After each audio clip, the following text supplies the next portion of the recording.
Viva o melhor da vida com a segurança que só a Safe Hub pode oferecer. Somos especialistas em seguros, previdência privada, plano de saúde e odontológicos e ainda contamos com uma equipe qualificada.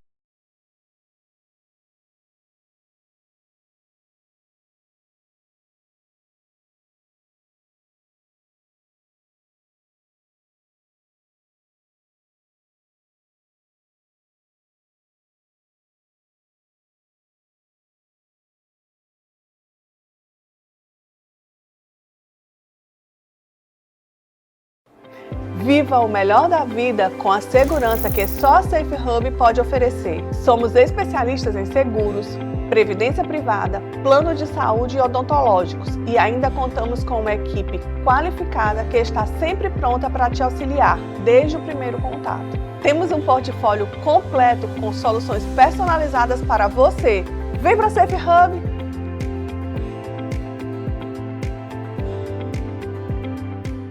A Agility é o maior correspondente bancário do Banco do Brasil no país. Estamos presentes em mais de 400 municípios, prontos para te atender tanto no online quanto em nossas lojas físicas. Afinal, estamos juntos com você em todos os momentos. Nosso portfólio é completo. Aqui nós oferecemos créditos, consórcios, painel solar, seguros e muito mais. Tudo o que você precisa para realizar seus sonhos e alcançar seus objetivos. Conte com a Agility, estamos juntos com você em todos os momentos.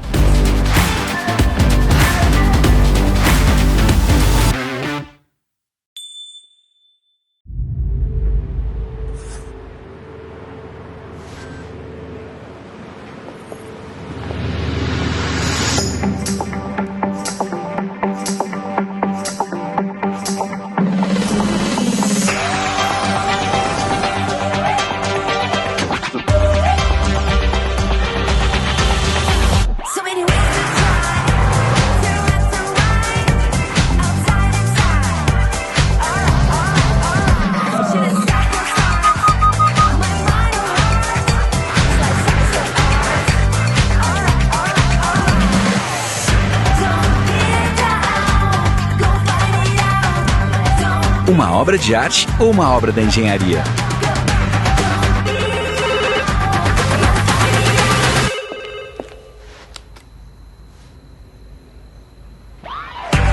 Chegou o Honda ZR-V. Faça o test drive e descubra.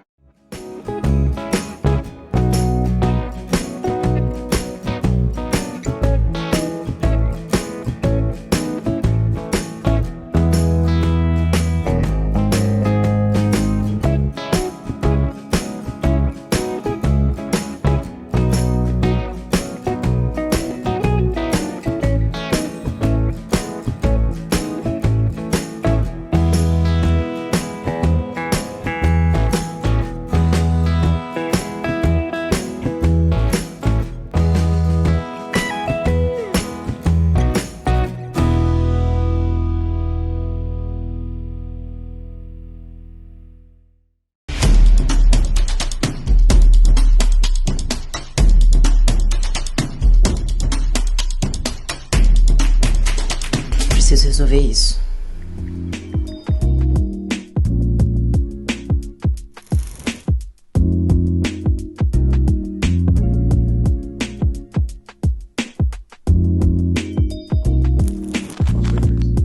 Depois que eu contratei a Mesquita Cruz, eu passei a administrar melhor minha clínica, economizei tempo e consegui informações preciosas sobre o meu negócio. Vamos fechar?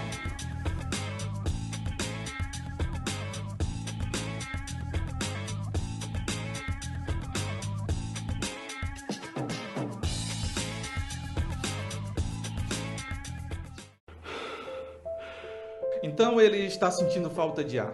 Alguma mudança na cor da pele? Não, tá normal. Qual sua idade? 9 anos. Ok, eu já acionei uma de nossas unidades. Enquanto isso, vamos fazer uma nebulização. É bem simples, eu vou explicar. Quem tem VitalMed tem acompanhamento médico desde o momento da ligação. Em caso de emergência ou urgência, uma unidade móvel vai até você. Associe-se. Ligue 4020 3215. Quando você ouvir falar em medicamentos manipulados, lembre-se da Farmapele, a maior rede de farmácias de manipulação do país. E quando ouvir falar da Farmapele, lembre-se de laboratórios modernos, com pesagem computadorizada, que garante total segurança e exatidão na manipulação do seu tratamento personalizado. Você é único e nenhuma farmácia de manipulação é igual à Farmapele. Está chegando o maior congresso multidisciplinar de saúde e bem-estar de São Luís. De 28 a 31 de agosto, o evento vai reunir mais de 20 mil pessoas, 80 empresas parceiras e muita inovação. Tudo isso em um só lugar. Anota aí, serão 4 dias incríveis, com palestras, apresentação de trabalho, workshops práticos, minicursos com colaboração de empresas parceiras e hands-on, que permite uma abordagem, uma aprendizagem mais imersiva. Você não pode ficar de fora. Faça sua inscrição gratuita agora mesmo. Clique no link da bio e garanta sua vaga.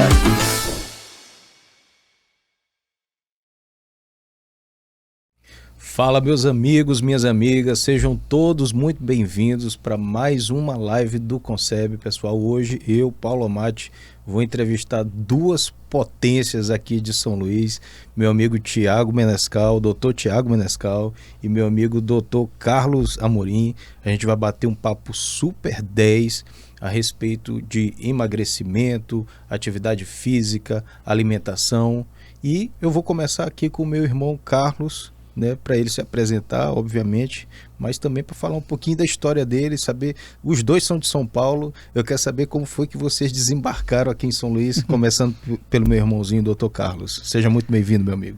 Eu que agradeço o convite, né, é um prazer estar aqui com vocês. Eu sou o Carlos Amorim, como você já disse, né, eu sou de São Paulo, nasci ali na região do ABC, né, eu nasci em São Bernardo do Campo, e fui muito cedo para o interior de São Paulo, eu era de Marília, no interior de São Paulo.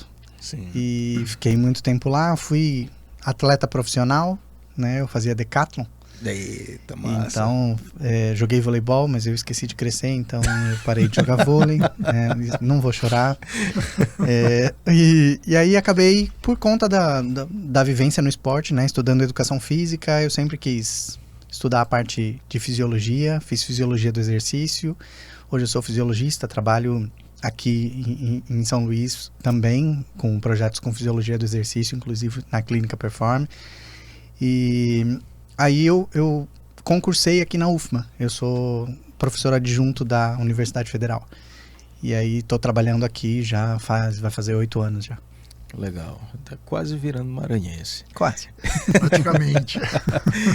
E agora meu irmãozinho Tiago também é dono da Clínica Perform, pessoal, e eu sou paciente também do Dr. Tiago, recomendo uma clínica excelente, inclusive se você tiver logo a oportunidade aí, tá no Instagram, segue logo, Perform, Clínica Perform. Clínica Perform, tá? @Clínica Perform. Profissionais assim de competência reconhecida aí nacionalmente, tá bom? Não perde tempo, vai lá.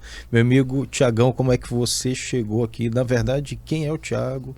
De onde o Tiago veio? Como é que você veio parar aqui em São Luís com esse projeto que é a Clínica Perform, meu amigo? Bom, primeiramente, muito obrigado também pelo convite. É um prazer, uma honra estar aqui fazendo parte desse seleto time aí, né, de debatedores aqui do Congresso. E eu sou mineiro, tá? Eu sou de Uberlândia. E fiz minha especialização em São Paulo, né, minha residência. Eu pensava que tu fosse paulista, não, cara. Não, eu sou mineiro. É que o sotaque parece do interior de São Paulo, né? Triângulo Mineiro ali, Sim. tem o Porto, o Porco. Entendi. Mas eu sou mineiro. Eu sou mineiro de Uberlândia. E aí Na verdade, eu fiz minha especialização em São Paulo, mas minha faculdade eu fiz no Rio de Janeiro. Uhum. E aí fiz minha especialização em São Paulo, lá na Unifesp. Sou ortopedista, fiz minha pós-graduação em Medicina do Esporte. E aí estou aqui desde 2015. 2015 eu vim para cá, eu não queria continuar em São Paulo, né? São Paulo é uma cidade muito boa para se qualificar, né? Ter o acesso a todo o que existe de melhor na medicina. Agora, para se viver, eu acho que deixa um pouco a desejar em relação à qualidade de vida, sabe, cara? Trânsito, muita loucura, né, perigo, é uma cidade perigosa. Tive para lá recentemente, eu achei que a cidade ainda está mais perigosa.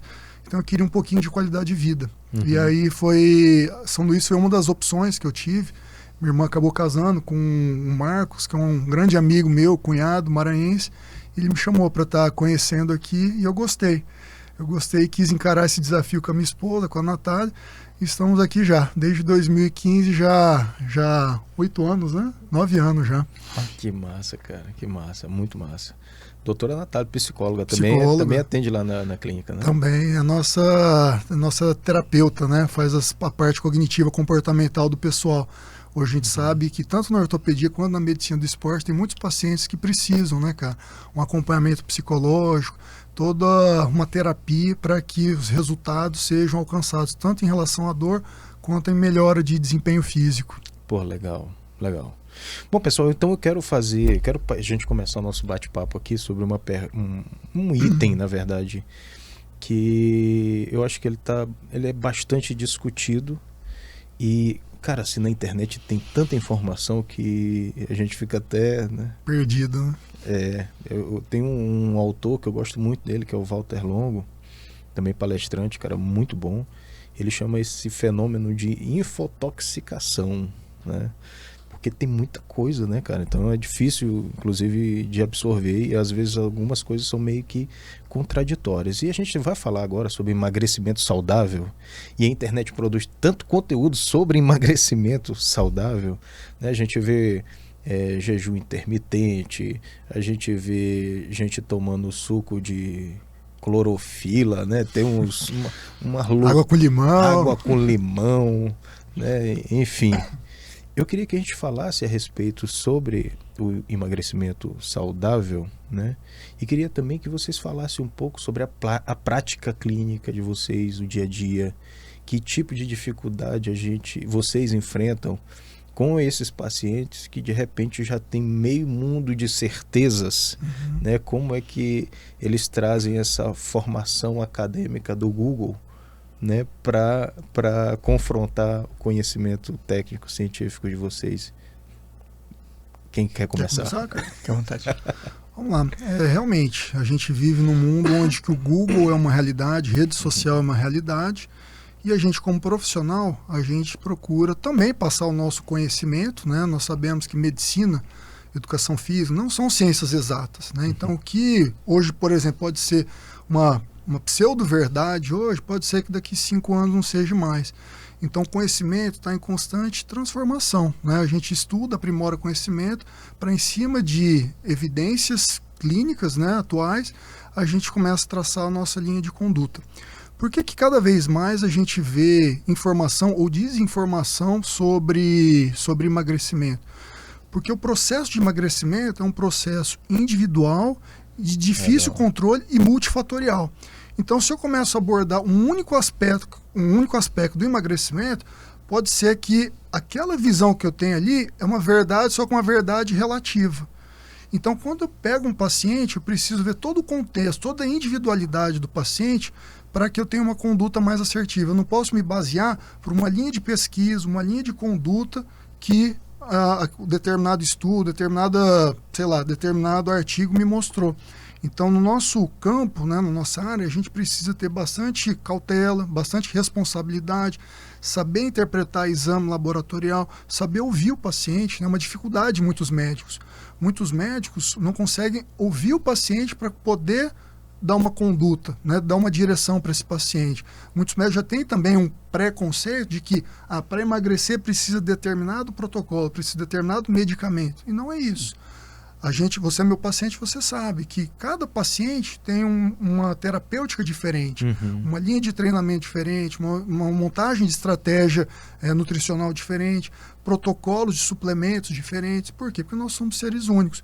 Então, por isso que a complexidade de fato, você conseguir um emagrecimento sustentável a longo prazo, e por isso que a gente vê uma série de vertentes na internet onde pode ser que nenhuma delas seja certa e nenhuma delas também seja errado. Entendeu? Então, tem umas coisas que a gente vê aí, doutor Carlos, o cara mistura repolho com alface, bota esse negócio aí, tu vai perder 2 quilos em uma semana. Então, eu acho que assim, uma das coisas mais complicadas de lidar com emagrecimento saudável é desconstruir algumas verdades, que de verdades não tem nada, que eles trazem para dentro do consultório. Eu trabalho com fisiologia do exercício. Então eu trabalho com ciência do exercício. Legal. Então um cara chega ao meu consultório tentando emagrecer, e a primeira pergunta que ele me faz é: quantos quilos eu preciso perder? E é a primeira coisa que eu preciso desconstruir dele.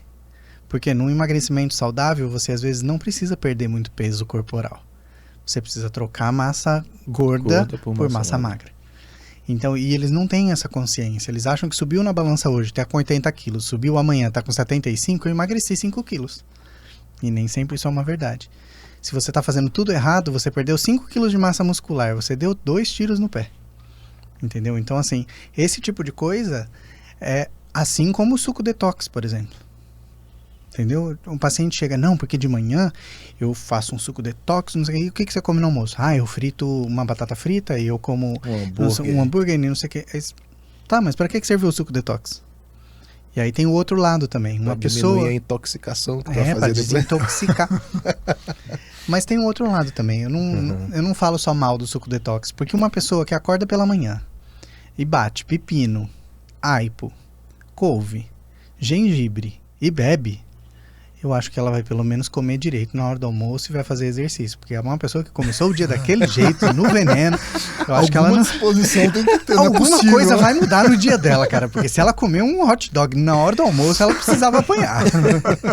Então tá bom, se você quer começar o dia com suco detox, se ele não for tão maluco, ele não vai fazer muito mal. Existem até alguns artigos científicos, eu gosto de dizer isso porque isso é importante, que falam do efeito nocivo do suco detox. O excesso de antioxidante na alimentação, principalmente tido de uma vez só, numa porrada só, pode causar efeito contrário no seu organismo. O antioxidante em excesso, ele também faz mal. Nós precisamos oxidar. Entendeu? Então, tudo é um equilíbrio, né, cara? Para o equilíbrio de vários sistemas, o respiratório, o endócrino, você precisa de um antioxidante não estar alto demais. Entendeu? Então, isso é importante. Para o próprio processo de respiração celular, você precisa que isso ocorra. Mas, e aí você põe uma porrada de antioxidante de uma vez só, isso pode ter efeito contrário. Até para resposta no treino, né, Carlos? Sim. O treino, o que você está promovendo? Você está promovendo respostas inflamatórias, né? E através do nosso sistema antioxidante, nosso sistema de reparo, nós conseguimos causar adaptações que vão melhorar o seu físico, vão melhorar a sua capacidade física. Se você saiu do treino já, sei lá, faz um shot de vitamina C, de antioxidante, vitamina E, você vai atrapalhar a resposta, isso, você vai atrapalhar a resposta que você espera do seu físico para que você evolua. Incrível, né, cara? Rapaz, eu tô impactado com esse negócio aí, cara. É igualzinho saiu do treino. Treinei forte pra caramba hoje, amanhã cedo tá com tanta dor, que treinou tão errado, que toma um anti-inflamatório, um relaxante muscular. Acabou com o resultado do treino. Você cortou a sinalização que você pretendia no seu treino. E pior, imunologicamente você disse pro seu sistema imune, eu não quero que isso aconteça. E aí você não vai ter aquele efeito do treino, não vai acontecer. O seu corpo vai se preparando para aquilo não acontecer. Ele prejudica o seu próprio resultado. Impressionante. O cérebro aqui tá... Além de causar um desgaste no teu físico, né? Muito. Você está gerando um desgaste no teu físico e fazendo com que o seu sistema imune não se adapte. Você está piorando metabolicamente. É melhor ficar em casa na coberta. Era melhor não ter ido treinar, de treinar forte desse jeito. Não, incrível, muito bom, muito bom. Bom, e ainda nessa questão do emagrecimento saudável, a gente também vê algumas intervenções não, algumas práticas, digamos assim, pessoais, não falo necessariamente clínicas, né? Eu já ouvi falar muito, principalmente em academia, o professor chega lá, teve um tempo que eu estava treinando boxe, né? Então eu fazia muito pulo de corda. E aí eu tive uma lesão na minha panturrilha. E um dos da cara lá da academia, não vou nem dizer a profissão dele, né? Para não dar estresse.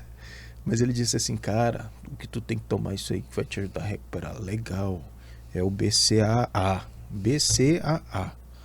Toma isso aí que isso aí vai te ajudar pra caramba, né?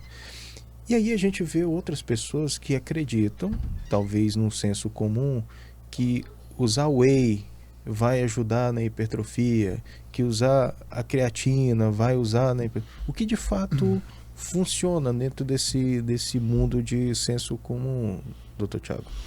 Suplemento, como o próprio nome fala, é um suplemento da sua alimentação. O que de fato vai melhorar, construir seu físico, é a base. É você ter uma nutrição saudável, é você adquirir os macronutrientes necessários para que você tenha energia, para que você tenha uma boa liberação hormonal, para que você consiga construir músculos e recuperar. E isso, para você conseguir todo esse aporte, é através da dieta. Através da dieta, a gente vai estimar um valor energético total desse paciente, né? Através do gasto dele ao longo do dia. O que você precisa suplementar a mais, vamos supor, eu preciso bater determinada quantidade de proteínas. Porém, se eu continuar dando, por exemplo, frango, peixe, carne, eu vou estourar a quantidade de calorias desse paciente. Aí entra a suplementação. Eu quero segurar a quantidade de calorias para que você não engorde, só que eu preciso bater determinado número de macronutrientes para que você consiga recuperar seu físico, para que você consiga diminuir o risco de lesão, para que você consiga fazer síntese proteica. Então, através de estudos detalhados dentro do consultório, a gente determina quais suplementos valem a pena você estar utilizando ou não. Então, por exemplo, a creatina é bom? É bom, mas para quem? Né? Sempre isso, sempre a pergunta é essa. É bom, qual o objetivo? Você quer baixar peso? Talvez a creatina atrapalhe seu processo. Uma mulher, uma paciente que quer emagrecer, mas que eu sei que se o número da balança dela não diminuir, ela não vai, por exemplo, dar continuidade ao tratamento, creatina talvez seja um suplemento que eu não prescrevo para ela, porque vai me atrapalhar nesse processo. Então é sempre perguntar quais suplementos eu posso introduzir de acordo com aquele estilo de vida do paciente e para quem que eu estou prescrevendo. É isso que a gente leva em consideração, tá? Não, legal. A gente ouve muito falar dessa história de que, por exemplo, essa questão do BCAA, né? É uma coisa que a gente ouve muito falar. A gente ouve muito falar também da creatina, que aumenta a retenção de líquido, né? O que de fato nessas duas realidades aí existem mesmo e o que é fake? Vamos lá, vamos começar então com o BCAA. O BCAA teve uma época que praticamente todo mundo que fazia musculação usava. Praticamente todo mundo. Aí com a febre da internet começou a ter uma onda que BCAA não serve para nada, né? É só whey protein, só whey protein.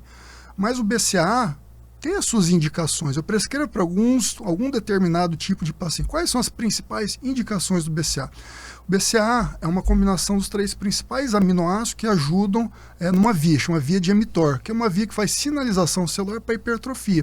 Então, por exemplo, um paciente que tem, sei lá, uma intolerância à lactose, não gosta de tomar whey protein, mesmo usando whey isolado, whey da carne, ele não se sente bem. Então é uma indicação boa, você fazer uma reposição ali desses aminoácidos de forma seriada, 3 vezes por dia, para ele estar aumentando a aminogramagem dele na sua alimentação, na sua rotina. Então é uma opção boa. A gente sabe que pacientes com mais idade, né, eles têm diminuição de capacidade de absorção de aminoácidos. Então eu gosto muito de prescrever BCAA, por exemplo, para paciente com mais idade, aumentar mais a quantidade de aminoácidos dele ao longo do dia. Então tem algumas indicações boas. Por exemplo, para paciente com mais idade, eu prefiro até prescrever aminoácidos BCAA do que, por exemplo, colágeno.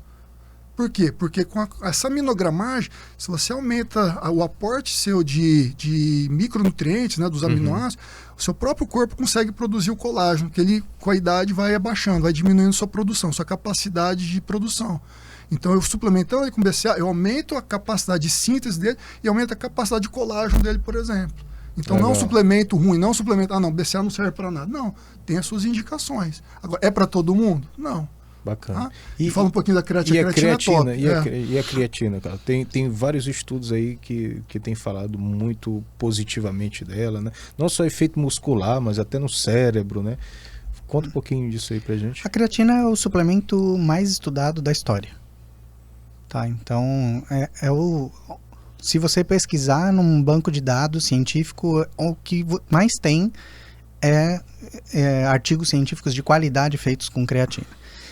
Por quê? Ela gerou, por um bom tempo, muita desconfiança de que poderia gerar problemas renais, poderia gerar problemas hepáticos. E as pessoas confundem a creatina com o substrato dela, que é a creatinina. Perfeito. A creatinina é o exame que você faz que está ligado com função renal. Ah, tá. Que não tem nada a ver com a creatina. Sim. Tá? A creatina é uma amina. É uma substância utilizada no metabolismo de ATP-CP, de creatina fosfato. Né? Então, isso gera energia, tá ligado com o processo bioenergético. E a creatina, ela extrapolou o processo bioenergético. Antigamente, a gente falava de creatina para aumento de ATP-CP. Não, vai aumentar a bioenergética desse cara, ele precisa de creatina, beleza. Só que hoje em dia os estudos aumentaram a função da creatina para... Eu lembro dessa história realmente, que tinha isso, que dava energia e tal. Sim. Seria muito bom para musculação, né? Sim. Que é um esporte de utilização rápida de energia e de curta duração. Por isso que a creatina, teoricamente, seria prescrita apenas para atletas de musculação. Entendi. Provas de velocidade, por exemplo. Provas que durassem menos de 10 segundos, por exemplo. Provas, um levantamento de peso, um arremesso. Que fosse relacionado a uma explosão muscular. Exato. E aí seria muito interessante. Hoje em dia, ela já extrapolou isso. Tá? Então, hoje em dia já tem estudos com cognição, com aumento de permeabilidade intestinal, com saúde da microbiota intestinal, com funcionamento de vários órgãos. Cara. Então, assim, hoje em dia tem gente que toma creatina, por exemplo, tá ligada com o processo de envelhecimento. Tá? Então, um pool de creatina diminuindo no seu organismo, ele diminui várias funções corporais. Então, manter isso aumentado é sempre importante. Por isso que creatina, por exemplo, é um suplemento que você toma quando você treina e quando você não treina. Porque a creatina que você tomou hoje não é a que você utiliza amanhã. Ah, isso é legal. Porque uma das coisas que eu também já ouvi falar em relação à creatina... Usa pré-treino, né? Não, tem isso, mas uma das coisas que eu já ouvi bastante falar, cara, assim, a creatina só vai funcionar no teu corpo depois de 15 dias. Se tu parar de tomar, esquece que ela não vai fazer efeito nenhum. Esse tipo de protocolo é muito antigo. Tá? Antigamente, protocolo de fazer saturação, supercompensação, né? saturação de creatina, isso era só para gastar dinheiro, para vender creatina. Não tem nada a ver. Hoje em dia, se você começa a utilizar 5 gramas, por exemplo, de creatina, 3 dias você já tem função disso depois de 3 dias. Já percebe o corpo. E aí você consegue manter 3 gramas tranquilamente, não precisa nem de 5. Entendeu? Então, assim, alguns indivíduos, por exemplo, eu pego às vezes atleta profissional, que aí tem um aporte muscular muito alto, e aí você precisa de uma... alta demanda. Uma quantidade de creatina um pouquinho melhor, né? Porque ele usa muito, ele tem muito músculo, né? A massa dele é grande. Você percebe esses caras até, eles fazem exame de creatinina, e aí fala, ó, tá vendo? Tá com problema renal. Não, é porque ele tem muito músculo. Não dá para ter os parâmetros normais. Os parâmetros não são normais, né? Então, isso é super importante. Em relação ao Whey e BCAA, que a gente estava falando anteriormente, cara, uma coisa que não se fala, o Whey é rico em BCAA. Sim. Entendeu? Então eu te fazer comprar o Whey e BCAA, aí tem alguma coisa esquisita. Não faz sentido. Entendeu? E dependendo se você toma um Whey de qualidade, porque também tem Whey que não serve para nada, que era melhor não ter tomado. Só açúcar. Então tem que tomar cuidado, né? Se você toma um Whey de qualidade, ele é rico em BCAA. Entendeu? Então, na verdade, os wheys de qualidade são ricos em BCAA. São ricos. Os wheys bons é que são os ricos em BCAA. Porque são os 3 aminoácidos mais importantes para a cascata de hipertrofia. Por que eles são importantes? Porque são aminoácidos, existem duas classes de aminoácidos, as essenciais e não essenciais. Por que existe um que é essencial? Porque se você não comer, não ingerir, seu corpo não produz. É o tal do BCAA. Por isso que você precisa ingerir. Só que tem no arroz e feijão, tem em vários lugares. Na carne. Tem na carne, tem num monte de lugar. Leite. Só que, às vezes, você não alcança essa demanda porque a sua dieta tá ruim. Lembra a primeira fala do Menescal? Foi o quê? Sim. Vamos corrigir a dieta, se você precisar, eu vou te dar. Aí tem também, agora, porra, tu fez uma ponte legal, porque eu entendi 100% agora o que o Thiago falou sobre a falta de capacidade que o corpo acaba desenvolvendo com a velhice, né? Com o tempo, né? Sim. Então, às vezes ele pode até se alimentar bem, mas como o corpo já não tem mais aquela capacidade de absorção, né? Então, eu preciso de um aporte melhor. Sim. Interessante. Muito bom. Legal. Não, show de bola. Essa questão também da creatina e hipertensão não tem relação nenhuma, né? E aquele hipertensão, tem a creatina, tem também os termogênicos, né? Existem algumas coisas aí que a gente precisa tomar cuidado. Creatina e hipertensão e problema renal, não existe subsídio científico que comprove que usar creatina de forma regrada, acompanhada, ok? Ninguém tá falando de tomar 20 gramas de creatina, que eu já vi gente fazendo isso. Tá. Não. Aquela mesma coisa de botar a creatina direto na boca, ninguém mandou fazer isso. Sim. Tá? Você vai ter vários problemas papilares, vai ter problemas de um monte de coisa. Gastrite e tudo mais. E até por uma das funções da creatina, que é a retenção de líquido intracelular, você precisa de água. Exatamente. Né? Então, se fizer isso desidratado... Não faz sentido você usar creatina e não estar hidratado. Né? Que é exatamente isso que o Carlos falou. Você vê em vídeo hoje, o cara toma creatina no pote e tal. Achando bonitinho. Isso pode fazer mal. Isso pode fazer mal. E aí não existe subsídio de que tomar creatina seja gênese de hipertensão e nem de doença renal. Não existe. Então isso fique claro. Não, legal. Eu tô falando isso porque eu sou hipertenso, né? E aí a gente entra na nossa próxima temática, que é sobre a síndrome metabólica, né? Eu sou hipertenso desde os 24, 25 anos. Eu estava numa crise de asma muito forte, né? E fui no médico. O médico sinalizou que eu estava com a pressão 16/10.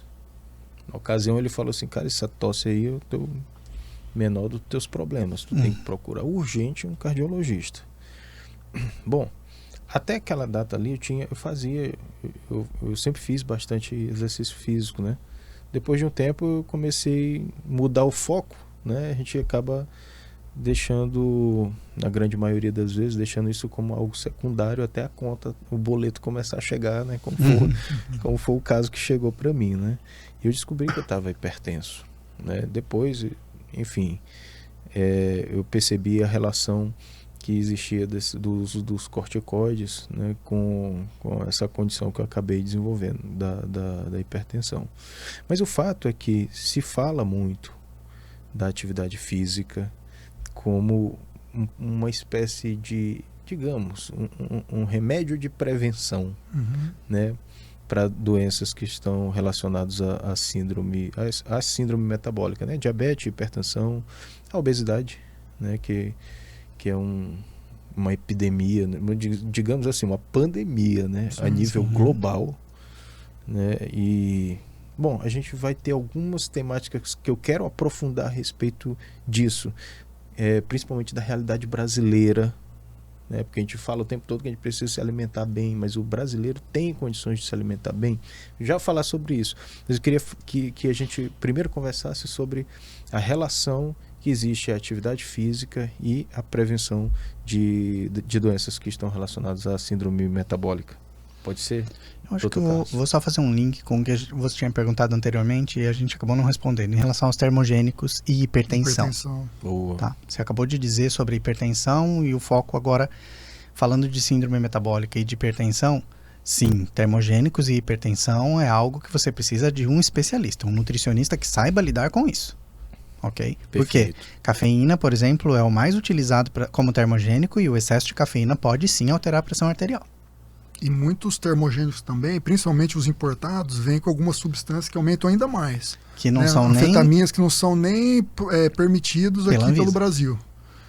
Então, termogênicos, sim, a gente precisa tomar cuidado, prescrever com muita cautela, não são para todos. Né? Perfeita essa colocação do Carlos. Legal. Mesmo a cafeína, que é uma substância legalizada, pode sim ser feito o uso em pacientes com obesidade, agora hipertenso, já tomar um pouquinho de cuidado. E até porque brasileiro está sempre dopado em termos de cafeína, né? Porque não sei se você sabe que 8 doses de café já é doping. Vixe. Só que 8 doses, uma dose de café, não é uma xícara dessa. Sabe o que é uma dose de café? Aquele copinho de café pequenininho. Tá me olhando bem ali, ó. Tu tá lascado. É aquele copinho de café pequenininho. Quantos copinhos de café pequenininho daquele você toma por dia? Cara. Então o brasileiro tá sempre dopado. Aí toma esse tanto de café e ainda um termogênico e ainda mais cafeína. Eu trabalho com marketing. Uma curiosidade dos profissionais de marketing são os que mais consomem café. Há controvérsia. Médico também é uma classe boa. É uma classe perigosa para café, médico. Cara, eu bato isso aí, cara. Uma média de 8 cafezinhos por dia. Tem que tomar bastante cuidado, porque aí você toma um termogênico, vai treinar Já tem o problema da hipertensão. O próprio treino já dá um pump, tanto na pressão quanto na frequência cardíaca. Isso é muito perigoso. Intratreino a gente libera, né, catecolaminas, que aumenta a pressão.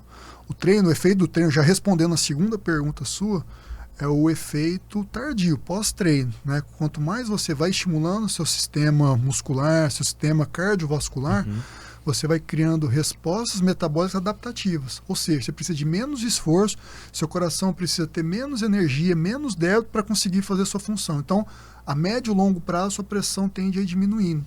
Durante o treino você consegue fazer mais vasodilatação. Então, você diminui a resistência periférica dos vasos e faz com que a força de contração dos seus músculos, entre eles o coração, tenha mais eficiência. Então, dessa forma, pensando a médio e longo prazo, você tende a diminuir sua pressão. É assim que você começa a corrigir o problema de hipertensão através do exercício. Mas durante o exercício, foi o que o Carlos falou, durante o exercício, se você já é hipertenso, toma bastante café, usa um pré-treino e faz um exercício de alta intensidade, pode ser um pulo aí para você ter algum ataque cardíaco, alguma coisa durante o treino. Tá? Então tem que tomar cuidado. Então tem que ser muito bem controlado. O efeito do treino... Como é que não toma cuidado, meu brother? O efeito do treino, o efeito do exercício, por exemplo, as sociedades internacionais, quase todas elas consideram o exercício físico e a dieta bem feita a melhor prevenção para a síndrome metabólica. O que é a síndrome metabólica? A mania do professor, que eu não aguento, né? O que é a síndrome metabólica? Você mesmo responde. O que é a síndrome metabólica? A síndrome metabólica é um conjunto de doenças, tá, que mexem com o seu metabolismo. Então, obesidade, hipertensão e diabetes são as 3 principais. Só que está correlacionado com doenças cardiovasculares, dislipidemia, que é o quê? A desregulação dos lipídios sanguíneos. Então, você tem desregulação de triglicérides, de colesterol, de tudo isso. Então, é um indivíduo que tem uma série de doenças que uma leva a outra e uma agrava a outra. Então, o exercício e uma dieta bem feita são a principal base para o tratamento e para a prevenção de todas essas doenças de uma vez só. Então é mais com remédio, né? Exatamente. Mais com remédio. É muito mais que um remédio. Então fazer exercício e ter uma dieta, um bom sono. Hoje em dia a gente fala mais de um monte de coisa. A higiene saudável, isso é super importante. Isso é legal porque o hábito, né, da atividade física, ele vai criando uma série de outros efeitos que também são positivos. Exemplo, você faz atividade, não interessa se é à noite ou no começo do dia, você vai dormir melhor. Sim. Isso é uma das coisas que eu sempre percebo, né? Uma outra coisa que eu adquiri, que era um comecinho de uma hérnia de disco, né? E eu fui num médico, ele queria fazer a injeção de corticoide. E aí eu percebi que é o seguinte, eu tinha que desenvolver mais o meu músculo da minha costa. Então eu comecei a fazer bastante exercício para a costa. Acabou as dores, né? Eu nunca mais tive dor na coluna. Isso é por 2 fatores, né? A gente, ao fortalecer a musculatura que estabiliza a coluna, na verdade nós estamos fortalecendo tudo, né? Estamos fortalecendo ligamento, estamos fortalecendo tendões, cápsulas articulares, fazendo com que você tenha uma postura melhor também. Então fazer exercício indiretamente promove uma melhora de postura também. E a gente sabe que a sinalização do exercício promove a médio e longo prazo também uma sinalização anti-inflamatória. Então você deixa de liberar algumas citocinas inflamatórias que aquele disco degenerado seu está promovendo, para que as citocinas anti-inflamatórias que o músculo libera ao longo do treino dão uma silenciada nessas citocinas que o disco estava liberando.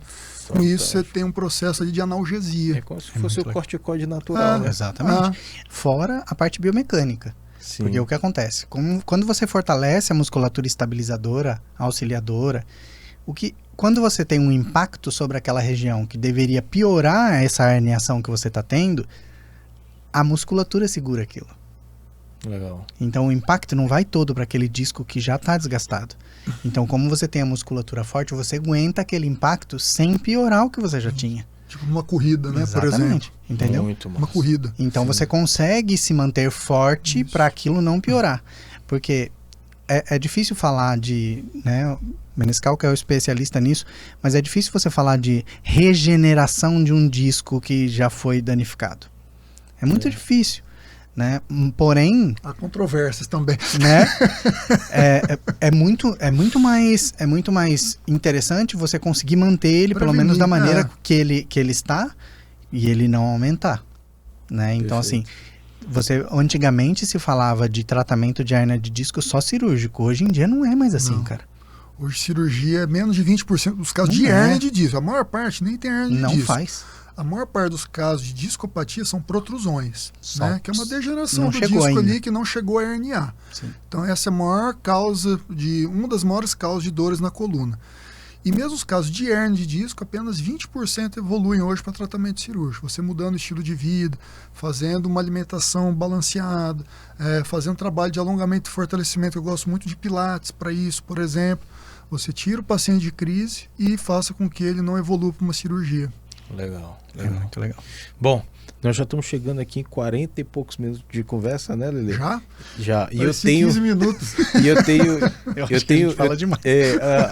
Não, tá super 10, Ainda tem bastante coisa. Hoje a gente vai até meia-noite sem problema. Sem problema. A Amanda tem um recado pra gente. Quando a gente voltar aqui, eu quero tacar uma bomba aqui em cima da mesa, literalmente. Amandinha, traz pra gente o recado, Amandinha. Já pensou na oportunidade incrível de expor sua marca em um evento de grande porte, onde mais de 20 mil pessoas se reúnem em busca de conhecimento, inovação e networking? No Concebe é possível. Aqui, seus produtos e serviços ganham destaque diante de um público que está sempre em busca das novidades do mercado, garantindo que a sua marca esteja em evidência durante os 4 dias de evento.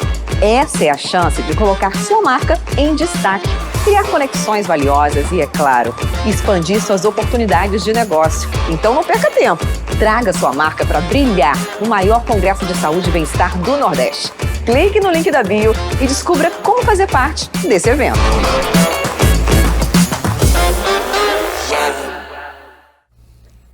Pronto, galera, estamos de volta e eu disse que eu ia tacar uma bomba aqui na mesa porque era assim que era conhecida, ou ainda é conhecido, né, o uso de anabolizantes, que ficou muito popularizado, né, na época ali do Schwarzenegger, né, década de 90, a galera buscando alto rendimento e tal, e o uso dessa forma começou a gente a observar alguns efeitos negativos. Mas já se fala hoje no uso de anabolizantes para outros tipos de causas não, né? De prevenções, né? Prevenção de câncer de próstata, né? Enfim, melhoria da qualidade de vida, né? Principalmente do homem, né? Da mulher também? A mulher também. Da mulher também. Menopausa, mulher é fundamental. Pronto, mas também tem muito menino de 20, de 18 anos usando anabolizante. Eu queria que a gente desmistificasse um pouquinho. Inclusive recentemente nós tivemos uma polêmica da Anvisa, né, que bloqueou, né, enfim, travou um pouco o uso disso, né, de forma meio que indiscriminada, porque estava sendo feito. Queria que a gente falasse um pouco sobre a realidade dos anabolizantes hoje no mundo, no Brasil, e que efeitos isso de fato traz para a saúde, né, da sociedade de um modo geral. Quem começa? Vamos lá, deixa eu falar que isso daqui é bomba. É minha praia. Bom, eu sou um cara que eu frequento academia, né, desde cedo, e a gente sabe, né, que infelizmente o esteroide é uma realidade de academias. E, infelizmente, a gente observa que nos tempos atuais as pessoas começam cada vez mais cedo, tá? Talvez até pelo fácil acesso e a questão do apego pela aparência em rede social. Eu percebo que a molecada cada vez mais nova, de 15, 16 anos, já entra na academia e já quer resultado. Não quer passar pelo processo da academia, né? Aquela condição neuroadaptativa ali do músculo, fazendo com que gere melhorias a médio e longo prazo. Então as pessoas querem pular etapas. Infelizmente a gente observa que cada vez mais cedo a galerinha começa a fazer academia e começa a fazer uso de esteroide. Isso é preocupante porque a gente sabe que esteroides não são isentos de riscos, né? Então, essas pessoas que hoje estão fazendo uso de esteroide, uma hora a conta vai chegar, né? Então, provavelmente, vai começar a ter alguns efeitos colaterais. No meu consultório, infelizmente, eu também pego muito paciente que faz uso já crônico de esteroide, e o papel como médico não é recriminar, não é falar assim, não te trato, não.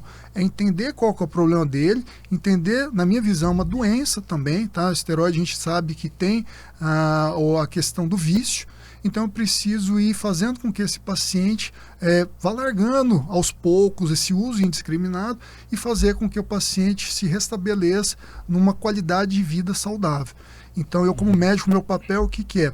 É fazer com que esse paciente usuário deixe de ser um usuário literalmente de drogas e comece a fazer com que ele tenha o máximo de qualidade possível de vida dentro do que é seguro, do que é saudável. Tá? E também existe as terapias de reposição hormonal, que são completamente diferentes do uso de esteroides anabolizantes. A gente, no processo de envelhecimento, é normal e fisiológico a gente diminuindo nossos níveis hormonais.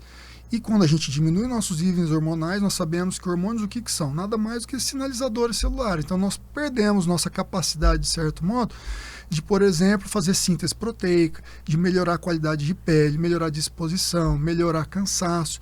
Então, quando a gente começa a fazer o uso de terapias hormonais, eu restabeleço a qualidade de vida desse paciente. E com isso também melhora a prevenção de lesões. Por exemplo, doenças cardiovasculares, doenças prostáticas, doenças ósseas, musculares. Então, com indicação, a terapia de reposição hormonal é muito boa e muito bem indicada. Legal. E a gente fala de terapia, é óbvio que cada um tem a sua particularidade, mas com base assim, em que tipo de parâmetro de idade a gente já começa, por exemplo, a buscar um especialista para saber se está de fato no momento de iniciar um tipo de tratamento como esse? Certo. Não existe uma idade cabalística, tá? Existem os sintomas que o paciente começa a relatar. Então, por exemplo, você começa a me relatar que, olha, Thiago, eu estou começando a sentir muito cansaço, indisposição, eu não evoluo nos meus treinos, eu piorei meu libido, eu não tenho mais ereção matinal, eu não tenho mais ânimo para nada, eu sinto mais labilidade emocional, qualquer coisa me deixa triste. Então a gente começa a levantar a suspeita de que você possa estar tendo uma falta de testosterona. E a gente dosa, a gente confirma o nosso hipótese-diagnóstico com o exame laboratorial. Então a gente faz os exames laboratoriais e detecta se realmente essa hipótese se confirma ou não. E a mulher é muito clássico, né, quando ela começa a entrar em climatério.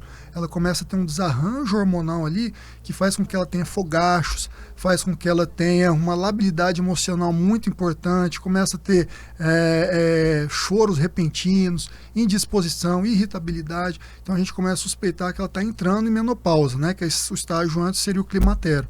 Então, de acordo com as suspeitas, a gente começa a traçar a nossa conduta e solicitamos outros exames para confirmar isso. Legal, legal. E doutor Carlos, e nas academias, na universidade, na sala de aula, percebe que esse é um tema que está o tempo todo ali em pauta? Em pauta. Na verdade é um dos temas mais em pauta, né? Uma das principais bombas em sala de aula são essas. Porque você percebe, uma das primeiras falas do Menescal, você percebe quem sabe tratar disso de forma responsável e quem não sabe. Total. Uma das frases que ele utilizou foi indivíduos usuários de drogas. Perfeito. Para indivíduos que usam anabolizante. Sim. Uma pessoa que entende isso já é uma pessoa que sabe tratar de forma diferente. Hoje em dia tá tão banalizado, cara, tão banalizado isso, que 80%, saiu uma pesquisa o ano passado, 80% dos frequentadores de academia usam ou já usaram algum tipo de anabolizante. Isso é assustador.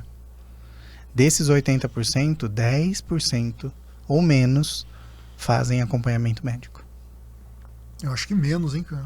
Na minha experiência eu vejo menos. Então, assim, é absurdo isso. Isso é completamente absurdo. Primeiro porque nem para reposição hormonal existe 100% de segurança do uso de anabolizantes. Nem para reposição, que é indicado. Tá? Então, quando um homem, em média, aí, depois dos seus 40 anos, a mulher no climatério, a mulher na menopausa, existem indicações clínicas reais disso.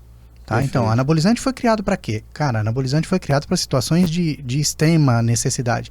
Um indivíduo com HIV, um indivíduo queimado, ele precisa utilizar um esteroide anabolizante para ele se recuperar, senão ele morre. Pós-operatórios de fraturas de idosos. Se você não der, ele morre.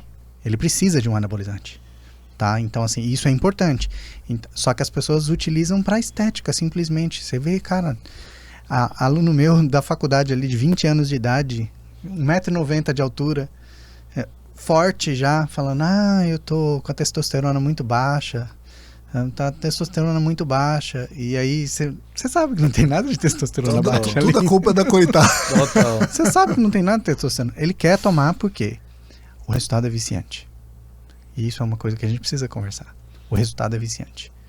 Porque o que você demora, e aí isso é assustador, o que você demoraria de resultado para ganhar o corpo que você quer, que você almeja, 2 anos. Para você ficar com o corpo que você... Não, é o corpo que eu quero. 2 anos. Com o uso de esteroides pode acontecer em 6 meses. Entendeu? Só que ele não dá satisfeito por isso. Aí, se ele alcançou em 6 meses, se ele alcançou em 6 meses, ele fala, ponto, se eu conseguir alcançar isso aqui, agora eu quero dobrar. E aí ele chega pro médico e fala, não, eu quero continuar. E o médico, não pode mais. Calma, vamos trazer de volta, já tá bom, já era o que você queria. Não, mas agora eu quero 3 vezes isso. E aí desregula. E o que é pior? Rapaz, Thiago não vai concordar, doutor Thiago não vai concordar com isso. Muitos abandonam o tratamento. Eu vou para outro. É isso. Exatamente. É isso. Se você não fala contra o que ele quer ouvir, muitas vezes ele abandona o tratamento, muda de médico. Ou abandona você. Você não vai falar o que eu quero, eu vou para outro. E o que me chama muita atenção, não sei se vocês lembram, vocês são mais ou menos da minha idade. Quando a gente frequentava a academia, que a gente conhecia o pessoal que usava, né, os esteroides. O que era o ciclo de esteroide? Era usar umas 2 vezes por ano, né? Ciclo de 2, 3 meses, sei lá, no começo do ano, no final do ano. Para quê? Para fazer com que o corpo se regenere, readapte, né? Para não causar tanto estrago. Sim. Hoje não. Hoje o paciente começa e não quer mais parar. É um ciclo sem fim. Não é ciclo, né? Ele se intitula e aí o uso contínuo de esteroide é muito perigoso. E aumenta o risco de inúmeras doenças. Então, isso é que eu ia puxar aqui o assunto. Porque às vezes tu vê aquele cara, ele aparentemente ele tá, né, todo fortão e tal, todo estufado. Até que ponto aquilo é saúde mesmo? Você quer uma coisa interessante? E o que traz de risco, né? Você quer uma coisa interessante? Muitos desses saudáveis, bonitões, shape, morreram durante a Covid-19. Por quê? Estavam extremamente inflamados. Aí pega uma doença que causa cascatas inflamatórias absurdas. Eles não resistiram. Teoricamente, nossa, mas por que? O cara tinha maior shape. Academia direto, maior shape. Shape nada, meu filho. Era drogado. Era um drogado, não era uma pessoa saudável. Ele não estava saudável. Ele não estava saudável. Ele estava ali à base de anabolizantes. Então ele estava com aquele corpo à base de anabolizante. De saúde não tinha nada ali. É um cara que não come bem, que não dorme bem, que não faz nada direito. E a gente avalia, né, que os exames laboratoriais desse pessoal, você vê que é tudo inflamado. Tudo inflamado. Todos os marcadores inflamatórios ruins. Então, quando acontece, né, de ter alguma infecção oportunista, alguma coisa, o paciente não aguenta. Muitos desmontam. Porque é uma reação em cadeia sistêmica no corpo. Né? Exatamente. Incrível. Bom, junto com o anabolizante, que é uma febre, a gente pode chamar, né? Sim. Uma epidemia. Uma epidemia. Surgiu um que elevou, se não me falha a memória, em alguns bilhões. O PIB parece que é da Dinamarca, né? De onde ele é a sede da empresa, né? Fabrica, que é o nosso famoso Ozempic. Já foi, inclusive, a Anvisa já interpretou ele como uma medicação também para tratamento de obesidade, né? Liberaram agora. Liberaram, exatamente. Bom, podemos usar Ozempic para qualquer pessoa, doutor? Também Porque assim, se não pode, o que nós estamos estimulando do ponto de vista da saúde? Eu não me lembro, mas até onde eu lembro, né, digamos assim, não há nenhum tipo de restrição na farmácia para vender esse remédio. Não existe. Então, que tipo de riscos a gente está abrindo as portas, né, pro cidadão, para a sociedade, em relação ao uso desse medicamento como um medicamento reconhecido pela Anvisa para o tratamento da obesidade? Eu acho que é no mesmo ponto do esteroide, né? Só que agora levando em consideração o emagrecimento. A gente sabe que existe um grande apelo, né, pelo corpo perfeito, né, o corpo atlético, e mulheres adoram, né, cada vez se mostrarem mais magras, mais definidas. E aí começam também a fazer uso indiscriminado do Ozempic. O Ozempic é uma medicação que ajuda sim no emagrecimento, controle de glicemia, resistência periférica à insulina. É um medicamento que a gente prescreve bastante porque com indicação clínica realmente ajuda muito no prognóstico da obesidade. Tá? Mas o uso indiscriminado dele também pode causar uma série de efeitos colaterais, né? A gente tem uma série de meninas que passam no consultório com distúrbios anorexos, distúrbios gastroalimentares, porque ficaram fazendo o uso aleatório de Ozempic. E muitas vezes sem indicação. Aquela menina que você vê que tem uma gordurinha a mais, que talvez o uso do Ozempic até piore a sua condição. Porque uma paciente dessa precisa aumentar a capacidade de treino, precisa melhorar o aporte calórico dela para que ela melhore o desempenho físico e consiga perder aquela gordurinha ali que está faltando. Mas, devido ao modismo, devido à facilidade, não, ela foi para o Ozempic. E aí o Ozempic, em vez de ajudá-la na performance, acabou atrapalhando. E muitas passam conosco para isso, né? Para ajudar. Para que eu usei isso e como é que eu vou melhorar? Estou me sentindo mal, estou me sentindo anorexia, estou me sentindo muitos casos de bulimia, né? Então, é complicado. A gente precisa ter cautela com as medicações. Não existe nenhum milagre. Sempre foco meus pacientes que a medicação é um adjuvante. O ator principal, quem quer? É você. É você fazer o que precisa ser feito, com disciplina, com regularidade, saber falar não para as tentações, né, para os doces, para as saídas, para o ambiente que você está inserido. Isso, para mim, é o principal aspecto no emagrecimento saudável. É o ambiente que você está inserido. Cara, é praticamente impossível você conseguir perder peso, conseguir ganhar massa muscular, se seus amigos são da vibe da cachaça, da festinha, do uísque. Do torresmo. Do torresmo. A gente tem um termo super legal na ciência que a gente chama de ambiente obesogênico. Perfeito. Que é o quê? Um ambiente onde a obesidade vai gerar se você não tomar uma atitude. Então, assim, às vezes você está numa casa onde só você faz dieta. Também não vai funcionar. É complicado. Também não vai funcionar. Tá? Então, assim, hoje em dia as pessoas querem o resultado para ontem. Para tudo. E aí o Ozempic veio trazer... E não só o Ozempic, né? Todos esses inibidores de GLP-1 agem da mesma maneira, né? Então, todas essas canetas emagrecedoras, que o pessoal chama agora, né? Todos eles agem da mesma forma. Então, são perigosos quando o uso é feito indiscriminado, principalmente por quem não precisa. Você vê paciente precisando perder 5 quilos usando Ozempic. Isso é um absurdo. Isso é um absurdo. O médico que faz isso é criminoso. Não tem necessidade nenhuma. Então, o indivíduo sobrepeso não devia nunca estar usando Ozempic. É um medicamento para obesos e para diabéticos descontrolados. Não tem necessidade de usar em qualquer pessoa, não. Tá? Quando você, desculpa de interromper, quando você prescreve Ozempic uma pessoa que não tem indicação, ela piora metabolicamente. Sim. Porque você vai inibir a fome dela, ela não vai conseguir comer, ela vai perder peso, só que junto ela perde massa muscular. Só que isso não é sustentável, porque ela vai começar a passar mal. Ela começa a passar mal, ela abandona o uso do Ozempic. Ela tem reganho de peso, só que ela não consegue reganhar a massa muscular que ela perdeu. Então ela está mais gorda e mais fraca. Entendeu? E desnutrida. E desnutrida. Porque parou de comer direito. E muitas vezes com transtorno alimentar também. Ou seja, você desregulou a mulher inteira. Desregulou a mulher todinha. Piorou tudo. Verdade. Bom, eu estou falando aqui, são na verdade, na minha percepção aqui, são 3 bombas que eu estou trazendo aqui. Já foram quando? Já foram 2. Tem uma agora que está nascendo, né? Que é o uso de medicações para disfunção erétil. Né? Eu achei que você ia falar agora do Monjaro. Também. Mas pode falar. Mas eu já ouvi falar do pessoal dizer agora que vai tá tomando, tá dando fila, porque, por exemplo, isso vai dar um efeito bacana na musculação, né? Vai trazer resultado muscular. E até que ponto essa história é verdadeira, meu amigo? Cara, é a mesma história de novo, né? Parece que a gente tá repetindo as mesmas respostas que a gente não estudou. Tudo existe indicações, né, cara? Não faz sentido você passar... Eu já vejo, né? Alguns protocolos de tadalafila, uso crônico, né? Teoricamente para melhorar o pump periférico. E na verdade a gente sabe que os estudos não mostram isso, né? A gente sabe que você fazer uso crônico de tadalafila, você pode predispor alguns riscos de doenças cardiovasculares. Então a gente tem que tomar cuidado.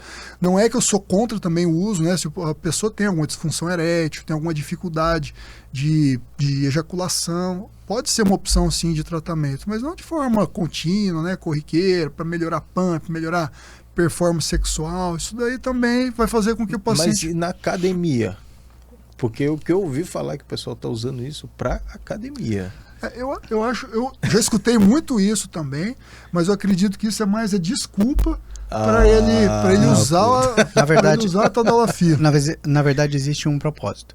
Então, alguns atletas utilizam tadalafila para aumentar a vasodilatação e aparecer mais as veias durante o treino. E aí o pós-treino eles vão ficando cada vez mais seco, aumenta a vasodilatação, então fica aquelas veias grandes que eles acham lindo, aquilo. Não sei que tipo de tara estranha é essa, mas eles gostam. Se fosse um enfermeiro, né, para tirar sangue, então, já vai. Então, o tadalafila não deixa de ser um vasodilatador, tá? Então, mas ele aumenta o fluxo sanguíneo para a região pélvica, tá? Então, assim, não faz sentido usá-lo para fins estéticos na musculação ou para ganho de performance. Não existe comprovação científica. Tá?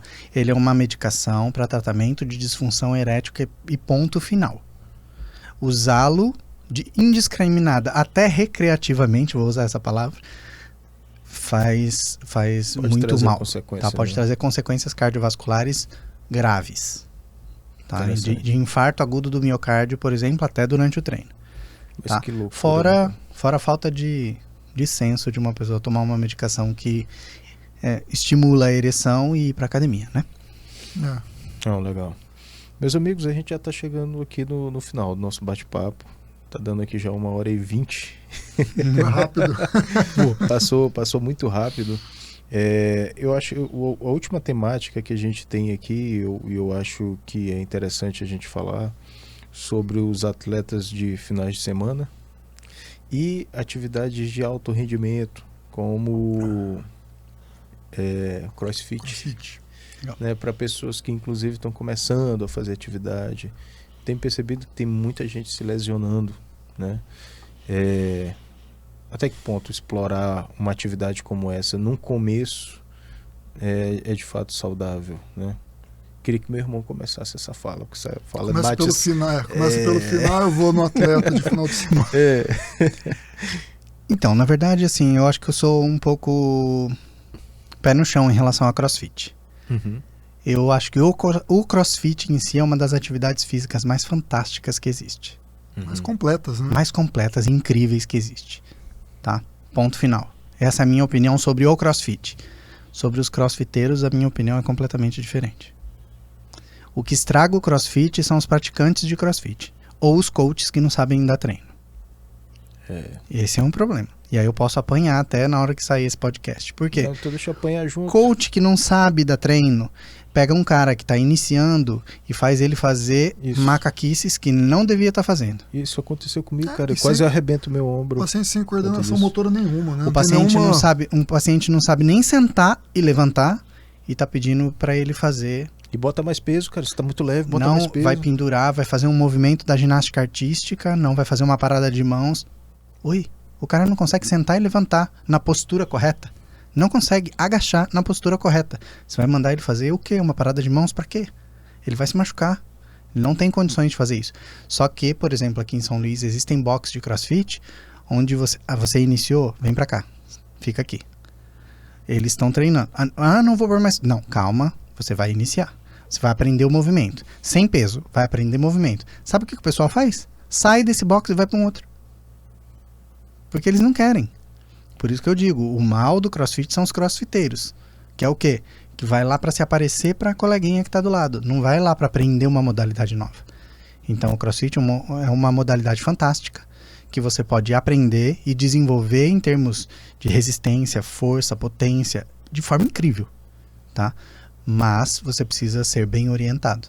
Então você precisa de profissionais sérios que saibam o que estão fazendo, porque aí você não tem aumento de lesões. Simples. Se você aprendeu corretamente, você não vai aumentar lesões. O problema é você tentar virar crossfiteiro da noite pro dia. Isso é perigoso. É a mesma coisa de querer que um iniciante treine com um bodybuilder. Impossível. Como é que um iniciante de musculação vai treinar junto com um bodybuilder? Eu peguei um paciente na clínica essa semana passada. 22 anos de idade, 1,60 m, 52 quilos. Ele só treinava até a falha, B7 e drop 7. Acho que eu te encaminhei, não foi? Eu falei, cara, você tá treinando tudo errado. Como assim? Só B7. Treino de cara que avançadíssimo. Um menino dessa finura. Não tinha massa muscular nenhuma. Treino mais enxuto, Incrível, né, cara? Não dá, não vai funcionar. Vai ser impressionante como o corpo ele produz uma resposta, né, cara? Em relação ao atleta de fim de semana, eu acho engraçado. Eu estudo imunologia, né? E eu ouvi uma vez da professora, uma americana que estuda muito a parte de imunologia do esporte, ela falando que o atleta de fim de semana simplesmente acordar no sábado e jogar futebol e achar que você está fazendo atividade física, cumpriu, é maluquice. Primeiro porque no Brasil pior ainda, né? Você acorda, vai joga futebol sábado o dia inteiro. A manhã toda. Aí bebe um pouquinho. Bebe e come carne. Ou feijoada. Ou carne, no meio disso tudo. E aí o cara joga 3, 4 horas seguida, achando que simplesmente ele acordou o Neymar. Um dia ele acordou o Neymar. Pronto, eu virei o Neymar. Eu sou o Neymar hoje. Isso é muito perigoso. Imunologicamente, o seu corpo não entende isso como exercício. Ele entende isso como estresse. Desgaste. Né? Desgaste. Então, é estresse físico. Isso é muito perigoso. Então, eu nunca vi ninguém que joga futebol no final de semana aquecendo, se hidratando, se preparando para jogar o futebolzinho. Alongando. Não. Não. Não é assim, não. Eu ia falar exatamente isso que você acabou finalizando, né? Sobre atividade do atleta no final de semana. O corpo não lê isso como uma atividade física, e sim como um estresse, como um desgaste físico. E isso vai fazer com que esse atleta, né, esse paciente, ele aumente o risco de lesão. O corpo não está preparado para aquele volume de treino. Ele falou do futebol, eu estava pensando em corrida, né? Eu vejo muitos pacientes que não faz nada e de repente, vou correr 10 quilômetros. O cara não sabe nem correr. Na praia. Ele não tem a coordenação, a capacidade de fazer um treino de corrida com técnica. E na praia, com sol quente, desidratado, risco de hipertermia. Então tem tudo para dar errado, né? Então a gente orienta os pacientes que querem começar a fazer atividade física, procurar um profissional de educação física, um médico, para que faça uma orientação bem feita, para que ele diminua riscos de lesão, melhore a potencialização do seu treino, faça com que ele emagreça ou ganhe massa muscular de forma saudável. Esse é o nosso papel. Ninguém é obrigado a saber fazer exercício. A gente não nasce sabendo fazer nada. Você não nasce sabendo fazer conta. Você não nasce administrando uma empresa.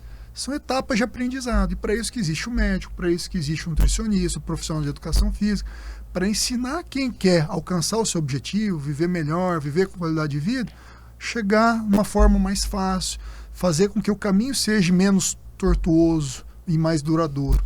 Então, esse é o recado aí pro pessoal muito que bom. Quer se aventurar aí nessa estilo de vida, né, Carlos? Exato. Massa, muito massa. Bom, quero agradecer, né, essa última fala de vocês, que foi uma recomendação, inclusive, para quem está nos assistindo aqui agora.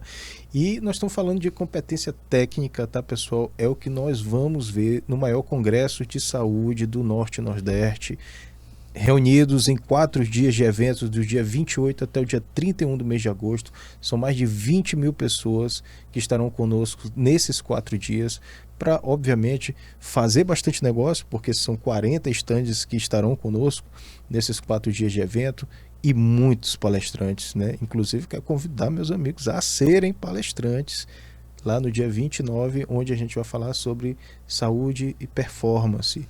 É o dia em que nós teremos a presença do Dr. Paulo Musi, tá? Então, vou ficar honrado com a presença de vocês palestrando lá pra gente. Posso contar? A gente que agradece o convite. Com certeza. Pronto, então essas duas potências estarão também lá conosco, tá, gente? Para produzir conteúdo junto com o Dr. Paulo Musi, mas também no dia seguinte nós teremos a Laura Miller, sexóloga do Altas Horas, nós teremos Miguel Falabella para falar sobre trabalho e felicidade, nós teremos a Isabela Camargo para falar sobre como ela superou o burnout, e traz o equilíbrio para a vida profissional, porque hoje nós temos muitos médicos, profissionais de saúde trabalhando, virando várias horas de plantão e esquecendo de de cuidar da própria saúde. Isso tem um preço muito alto, a gente vai falar sobre isso. E também teremos uma área especial para falar sobre gestão e inovação na área da saúde. Galera, tá imperdível. Essa eu quero aprender. Imperdível. Nós vamos falar sobre inteligência artificial, nós vamos falar sobre automação de processos, nós vamos falar sobre marketing. Então, galera, a grade tá muito, muito massa, tá? E a gente vai falar daqui a pouco, no decorrer dessa semana, sobre como vai acontecer os credenciamentos, né? A gente vai ter o credenciamento Gold, tem o credenciamento Diamond, né, onde vai ter lá um lounge com bebida, com comida, eventualmente vai fazer um network com os palestrantes, tá? E quero lembrar vocês que agora, dia 22 de junho, nós estaremos com o Dr. Drauzio Varela no Seminário de Saúde e Bem-Estar lá no hotel Blue Tree, tá, pessoal? São vagas limitadas, aproveita, tá? Clica no link que a gente vai deixar na descrição aqui desse vídeo e garanta já a sua participação, tá bom? Eu estou esperando vocês lá. Quero agradecer novamente meus amigos aqui, Dr. Carlos, muito obrigado pela sua presença. Quiser deixar um último recado aí pro pessoal? Eu que agradeço a oportunidade. Precisando de alguma coisa, estou à disposição. Redes sociais? dr.carlos_amorim. Sensacional, meu irmãozinho Thiago, muito obrigado pela sua presença, pelo tempo, para a gente debater esse assunto que de fato é importantíssimo. Obrigado a vocês pelo convite, é sempre uma honra, uma satisfação estar aqui junto contigo, aprendendo, né, também com você. E rede social, Dr. Menescal, quem quiser acompanhar, a gente fala bastante sobre saúde, qualidade de vida, um pouco do nosso trabalho, Clínica Perform, e vai ser uma honra também participar do congresso. Muito obrigado pelo convite. Show de bola, pessoal. Tamo junto, estou esperando vocês dia 22 e também no dia 28 até o dia 31 do mês de agosto. Vale lembrar, as entradas à feira do evento serão gratuitas para os profissionais de saúde. Então, se você ainda não se inscreveu, não perde tempo, vai lá, são só 20 mil entradas. A gente já está com mais de 6.200 pessoas inscritas. E o congresso é em agosto. Te espero lá. Até mais.